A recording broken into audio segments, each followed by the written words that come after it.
और यूरोपीय यूनियन की प्रेस कॉन्फ्रेंस मुनक्किद की गई है।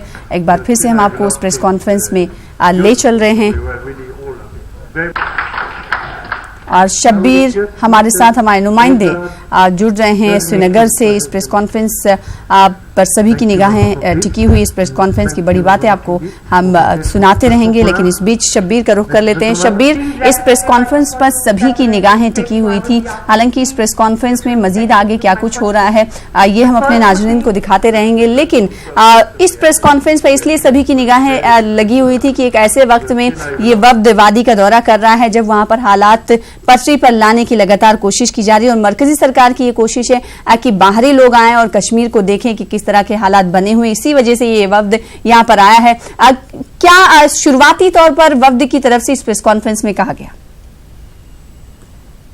सना, ये जो कल से ही आपने देखा कि इस दौरे को लेकर तनाज़ा भी खड़ा हो गया और फिर कहा गया कि ये प्राइवेट अपनी कैपेसिटी में आए हैं, ये यूरोपियन पार्लियामेंट की तरफ से नहीं आए हैं। तो इस तनाजुर में ये जो पूरी प्रेस कॉन्फ्रेंस है, इस दौरे को भी हम देखते हैं। प्रेस कॉन्फ्रेंस में ये लोग साफ कह रहे थे कि किस तरह इंडिया को जो चैलेंज दरपेश है दहशतगर्दी का, वो सिर्फ इंडिया का कंसर्न नहीं है, ये बाकी देशों का भी कंसर्न है। पूरी दुनिया में ये कंसर्न है और इसका मुकाबला मिलकर करना होगा, जिस तरह ये बात कर रहे थे।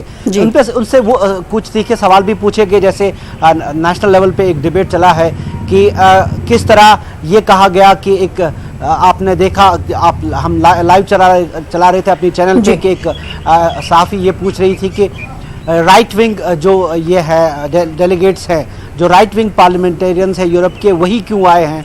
आप इस पे क्या कहते हैं कि आप इस्लामोफोबिया का शिकार है? ऐसे सवाल भी थे जिनका सामना इनको करना पड़ा, क्योंकि कल से ये डिबेट चल रहा है कि ये जो डेलीगेशन है ये किस तरह आया है, ये मिनिस्ट्री ऑफ एक्सटर्नल अफेयर्स के थ्रू क्यों नहीं आया है।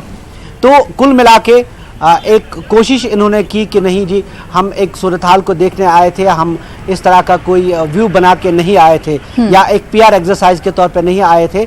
ये इस तरह का एक व्यू पेश कर रहे थे। सबसे बड़ी बात जो दहशतगर्दी पे जो इनका ये कह रहे थे कि ये इंडिया का एक बड़ा कंसर्न है और दुनिया का भी कंसर्न है, वो एक पॉजिटिव पॉइंट इंडिया के लिए। लेकिन कुल मिला के इस दौरे को अगर हम कल से देखें, जब से ये आए हैं, तो जिस तरह का इसका कंडक्ट हुआ, ये गवर्नमेंट टू गवर्नमेंट लेवल पे ही जैसे हो गया।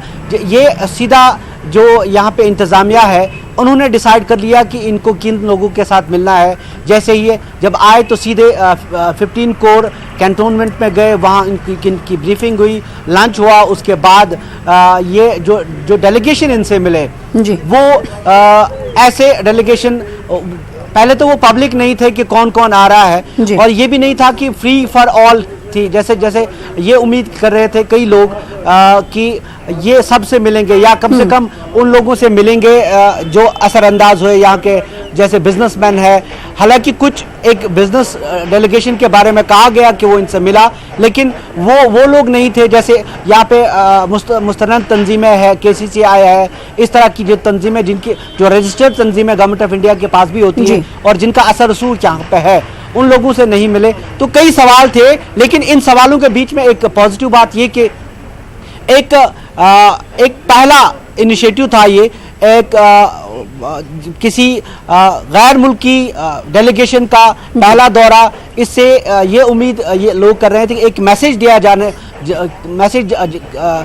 भेजने की कोशिश की जा रही है कि कश्मीर में सब कुछ अगर पूरी तरह ठीक नहीं है, लेकिन हालात को पटरी पर लाने की कोशिशें की जा रही है। सना जी, साथ ही साथ ये भी लगातार कहा जा रहा है कि कल अगर अखबारों की बात करें, जो आज अखबार मंजरे आम पर आए हैं, उनमें एक विमेन मिस्ट्री क्या है, उस ताल्लुक से भी यूरोपीय यूनियन के अरकान ने उस पर शुबा जाहिर किया है। एक खातून की तस्वीर है उस अखबार में, ये क्या माजरा है?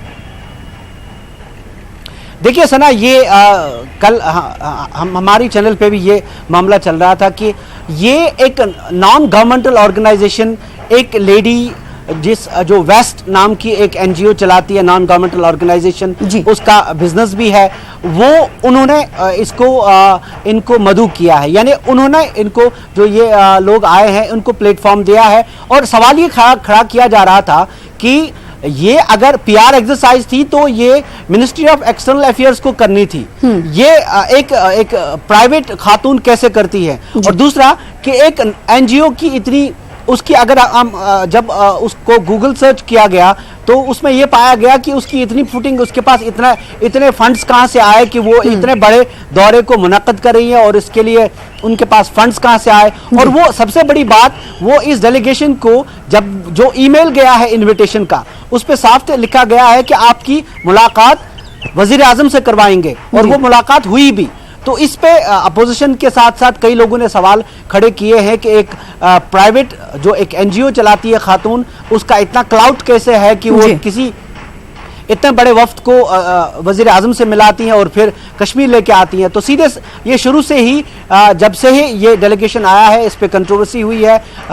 इसको एक अगर ये इंडिपेंडेंट ग्रुप होता या इनको आज़ादी होती कि वो यहाँ के अगर इनको हालात यहाँ के दिखाने थे, ये सवाल कई लोग कर रहे थे, तो इनको आज़ादी होनी चाहिए थी। जैसे एक क्रिस डेविस एक मेंबर था जिसको इनविटेशन गई थी, जिसने ये कहा कि मुझे इनविटेशन भेजी गई थी, लेकिन जब मैंने ये कहा कि मुझे मिलना है, मुझे लोगों से मिलना, ये रोक नहीं होनी चाहिए जी, हाँ मैं लोगों से मिलना चाहता हूं, तो उसको फिर ड्रॉप किया गया।